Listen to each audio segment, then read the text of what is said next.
नमस्कार, आपका स्वागत है ऑब्जर्वेशन ऑफ वर्ल्ड में। आज झारखंड के दुमका में माहौल तनावपूर्ण हो गया। माहौल को तनावपूर्ण होता देख प्रशासन ने आनन फानन में धारा 144 लगा दी। मामला इतना गंभीर है कि आप सुनेंगे तो आपकी रूह भी कांप जाएगी। झारखंड के दुमका के जरवाडी मोहल्ले में रहने वाली 17 साल की अंकिता को उसके पड़ोस में रहने वाले एक लड़के ने जिंदा जला दिया, उसी के घर में। लड़के का नाम शाहरुख हुसैन बताया जा रहा है। 5 दिनों तक जिंदगी के लिए संघर्ष करने के बाद शनिवार देर रात को अंकिता ने रांची के रिम्स में दम तोड़ दिया। अंकिता ने एग्जीक्यूटिव मैजिस्ट्रेट चंद्रजीत सिंह और एसडीपीओ नूर मुस्तफा को मौत से कुछ घंटे पहले ही अपने साथ हुई बर्बरता की पूरी दास्तान बयां कर दी थी।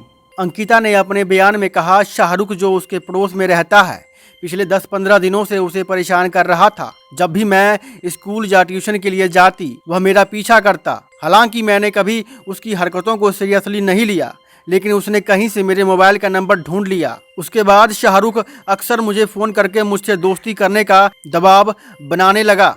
अंकिता ने अपने बयान में कहा, शाहरुख ने धमकी भी दी थी कि अगर मैं उसकी बात नहीं मानूंगी तो वह मुझे और मेरे परिवार वालों को मार देगा। 22 अगस्त की रात उसने मुझे धमकी दी कि अगर मैंने उसकी बात नहीं मानी तो वह मुझे मार देगा। मैंने पापा को यह बात बताई तो उन्होंने कहा कि सुबह होने के बाद इस मसले का हल निकाला जाएगा। कोई इस समस्या का हल निकल पाता उससे पहले ही 23 अगस्त की सुबह शाहरुख ने पेट्रोल छिड़क कर मुझे जला डाला। अंकिता ने कहा, मैं सिर्फ यही देख पाई कि ब्लू टी शर्ट पहने हाथ में पेट्रोल की कैन लिए शाहरुख भाग रहा था।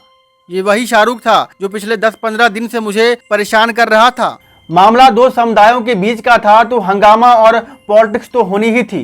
बीएचपी, बजरंग दल और भाजपा के अलावा बड़ी संख्या में मौजूद लोगों ने प्रदर्शन किया और दुमका और भागलपुर रोड को जाम कर दिया। परिस्थिति को देखते हुए प्रशासन ने कदम उठाए और आनन फानन में धारा 144 लागू कर दी। अपराधियों के हौसले इतने बुलंद हैं कि अब बेटियां घर में भी सुरक्षित नहीं हैं। गौर से देखिए इस शख्स को।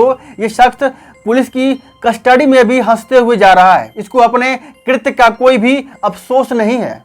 पर सबसे बड़ा प्रश्न, आखिर कब तक बेटियां यूं ही दम तोड़ती रहेंगी? अगर बात करने के लिए मान जाती हैं तो उसे बदचलन घोषित कर दिया जाता है। अगर मना कर दें तो मौत की आगोश में सदा के लिए सुला दिया जाता है। क्या हमारे सिस्टम ने अपराधियों के सामने घुटने टेक दिए हैं?